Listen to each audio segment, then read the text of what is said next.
Growing up as the son of a wealthy CEO was always going to put pressure on Jake Park. When his brother graduated with honours from Yale, the pressure on Jake intensified. Jake just wasn't the academic type, but his father never really understood his refusal to embrace the expensive education he lavished upon him. Eventually Jake rebelled by dropping out of school entirely. Now Jake lives off the grid on the edge of the woods. It's been years since he spoke to his father, but his mother checks in once in a while. It was she who eventually called the police. The cops said he got lost in the woods and a search party looked for days, but gave up as bad weather rolled in. Despite passionate pleas from his mother, they never resumed the search, and Jake went down in history as another casualty of the woods.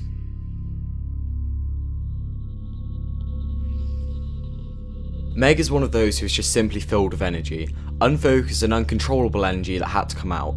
As a kid, it sometimes came through rowdiness and rebellion. Someone had to focus Meg before something went terribly wrong. Fortunately, someone did. She started to run. Maybe from something undefined that fueled her energy. To run equaled life. But to run now might attract those beings that crave the pain of others. But as she runs from something instead of towards it, she understands something. She understands that speed is not of the essence, it's reaching that finish line. Rather last but still breathing, she deludes whatever it is out there as she glides through obstacles and fear, thus managing to stay alive. Perhaps it was her mother that had instilled the fierce streak in her, or maybe it was her father that left them when she was a baby. Meg excelled at schoolwork because she was off the rails. Fortunately, an athletics coach encouraged her to channel her misspent energy on the track. She motivated herself into becoming a high school star and earned a scholarship to college. When her mother fell ill, Meg decided to give up her chance at college to care for the woman who had raised her. One summer's day on a long run deep in the woods, Meg vanished. Search as they did, they never found her body. Dwight was geeky and scrawny through high school. He always wanted to be one of the cool kids, but somehow never had the charisma. He tried out for the football team but was cut. The basketball team didn't even take a look, and his grades were distinctly below average. One weekend on a team building exercise from his dead-end job, Dwight's boss led them deep into the woods before breaking out his family recipe moonshine. Dwight remembered taking the first sip before waking up late the next morning all alone. During the night, the others had abandoned him. Once again, the laughingstock of the community, Dwight tried to hike his way out of the woods. That was the last anyone ever heard of Dwight Fairfield.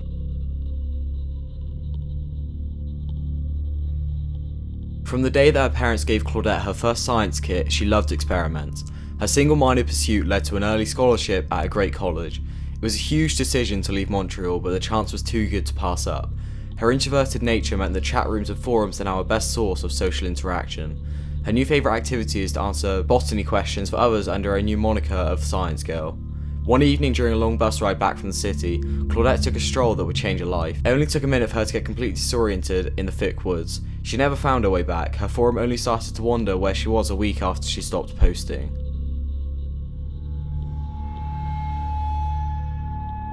Nia is of Swedish descent, a tagger and a bit of a troublemaker. She started rebelling when she was 16, she dyed her hair black and cut it in a way she liked. In her early teens, her parents thought she lacked that thing that makes everyone else normal. She may have gone too far when her friends, not thinking well, dared her to tag the old asylum. She was never seen again and now tries her best to survive the entity's dangers.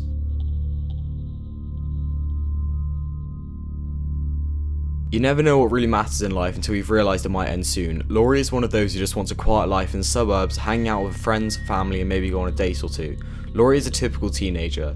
You could pass her on the street and not think twice. She does her homework and is liked by her friends, teachers and family. A simple night of babysitting turns into something that will forever change the course of her young life. A knife swishing through the air, screams from afar, noises that play tricks of her mind, but not Laurie. She's made of something stronger, something that won't give up. With his sharp Italian looks, grey streaked hair and silver tongue, Ace Visconti could pass for an ageing 50s movie star. His heart has always belonged to the cards.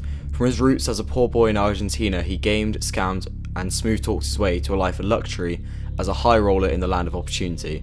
Despite money always having a way of slipping through his fingers, Ace always figured he could win more. He never fulfilled that ambition, eventually he racked up too many debts with the wrong kind of people, and when they finally came to collect, Ace was nowhere to be found. No one knew who tipped him off or where he fled to, but anyone who knew Ace Visconti can agree on one thing: he will survive against all odds.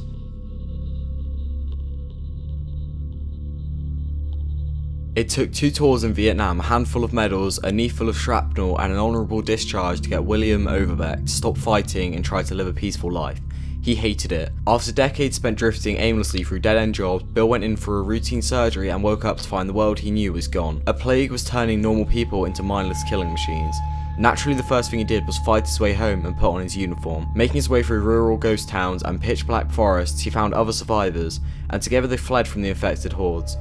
In the end, Bill sacrificed himself to ensure their safety. His body was never found, Bill was left for dead. No one knows that he still has the only thing he ever wanted, an enemy to fight.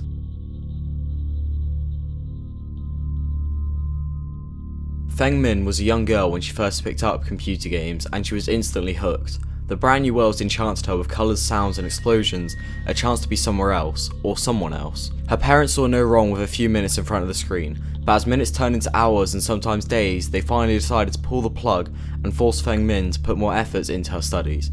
She felt smothered by parents who refused to see the potential of a future in games, so she left home and spent her time in internet cafes and LAN parties where the old rules didn't apply.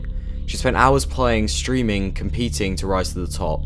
Her parents became what she called holiday parents, as she never saw them outside of the holidays, and she became the black sheep of a one-child family. In the gaming world, however, she finally found respect.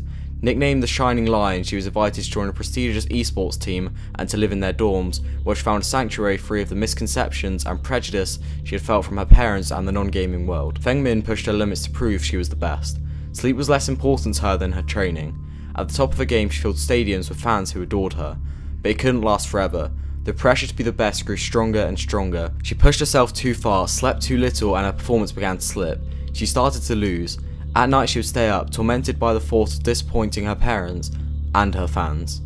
She spiraled out of control and fell into a pattern of self-destruction. She started wandering the streets and visiting bars where no one knew of esports, waking up in places she didn't remember. One day she woke up somewhere completely different, in a never-ending nightmare.